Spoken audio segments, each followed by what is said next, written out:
guys, how you doing? This is Charlie from Track Beast. It's been a little while since I made a couple of videos. Life got in the way, craziness, and the business. I put some videos on hiatus, but I did a bunch of track days, so I'll be having a couple of videos coming out shortly. Today we're going to talk about tires, namely comparing high performance, summer only street tires, street track tires, and our compound tires.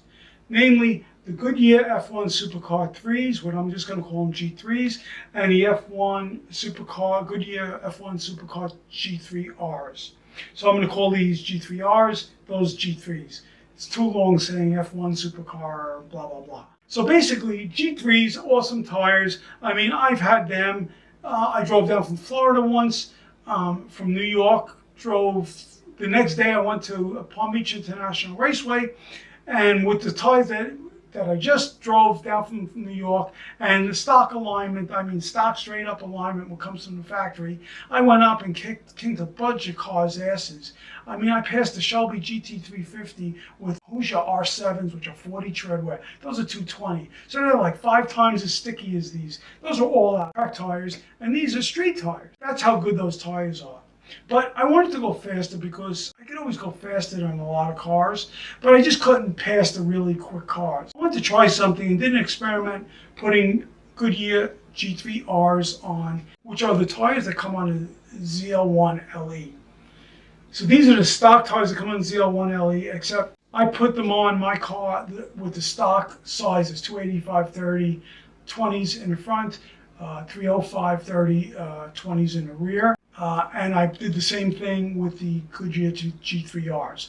But on the ZL1 LE, they come in 305/30 19s in front and 325/30 19s in the rear. They went 19-inch, I think, to get more tire up front. 305/20s would not fit in the front. I'm going to do a head-to-head, side-by-side comparison of the fastest lap I did with the G3s and the fastest lap I did with the G3Rs, and you'll be amazed at what happened. Absolutely astonishing. It even amazed me how fast the car was after I made the change. But I just wanted to let you know that tires are not the end-all, be-all, because I tried putting Toyo R88Rs, which are basically 100 treadwear similar to the G3Rs, on my 2012 Grand Sport, and I took it to Lime Rock. Bone stock, everything, but with the Toyos. And the car was horrible. The car was moving all around, a lot of weight transfer, it was jerky, I almost killed myself a couple of times. My brakes faded because I was going a lot faster down the straightaway, and the stock brakes couldn't take it.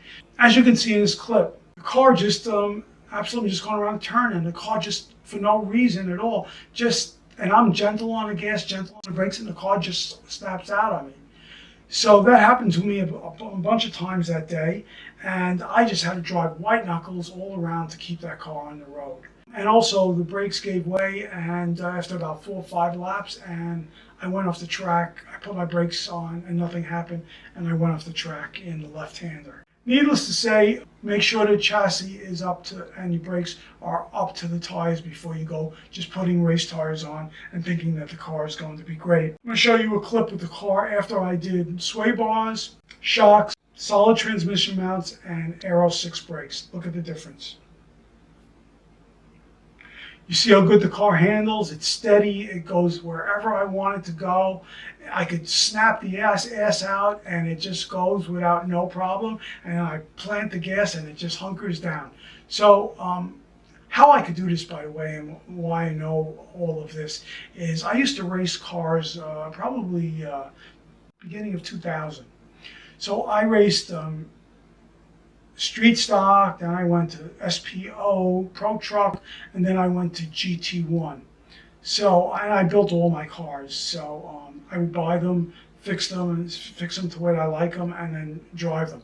So I had a bunch of cars, and I rebuilt them the way I want them, and they became pretty freaking fast. So that's where I got my knowledge from, and I'm able to discern what the car needs, why it's not handling, and fixing the problem. In one shot, I called out exactly what the Corvette needed, and the car was 2 seconds a lap faster at a short track Lime Rock, which is only 1.5 miles long. At a track like Sebring, which is 3.72 miles, it's probably 10 seconds a lap difference, which is astronomical. 10 seconds a lap, it's almost impossible.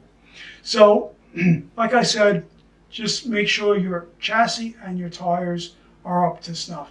It also so happens that the SS1LE is probably one of the best handling cars around.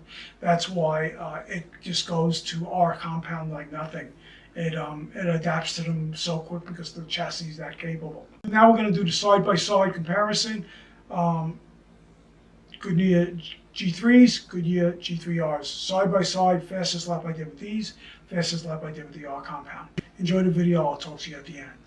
So here we go on the lap. Note the speeds at the end of the straightaways and through the turns.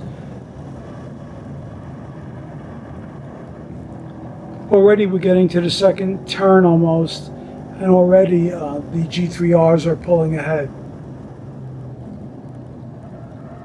By the way, that Porsche in front of me when I'm driving with the G3Rs is a race Cayman. Slicks, roll cage, lightweight.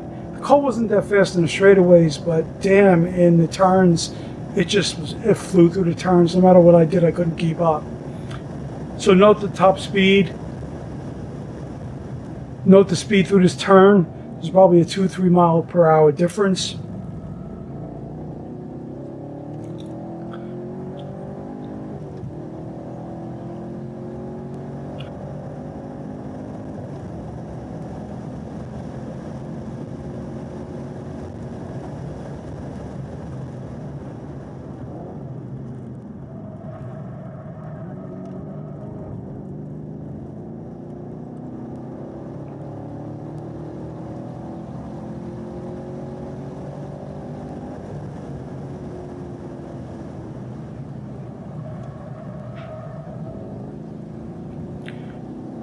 With the G3Rs, I'm heading into Bishop's Bend with the G3Rs, and I just got to Bishop's Bend now with the G3s.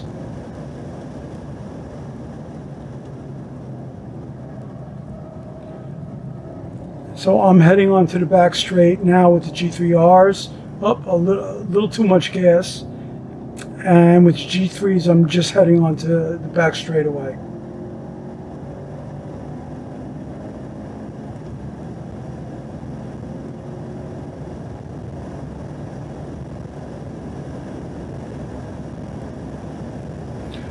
So I'm already with the G3Rs under the first bridge,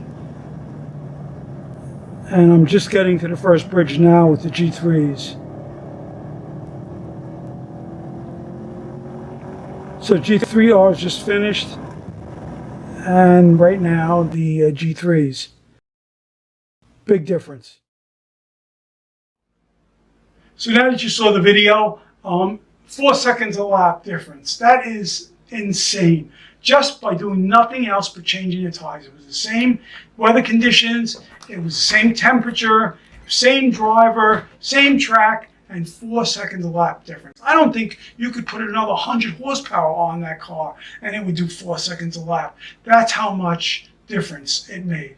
I even do one video, if you follow me, it's called Porsche's Worst Nightmare, and it was me on the G3Rs passing some really fast Porsches because I just changed tires. That's pretty much it. I hope you enjoyed the video. Please like and subscribe. A lot more videos will be coming out soon, and I'll be talking to you soon. Have a great day.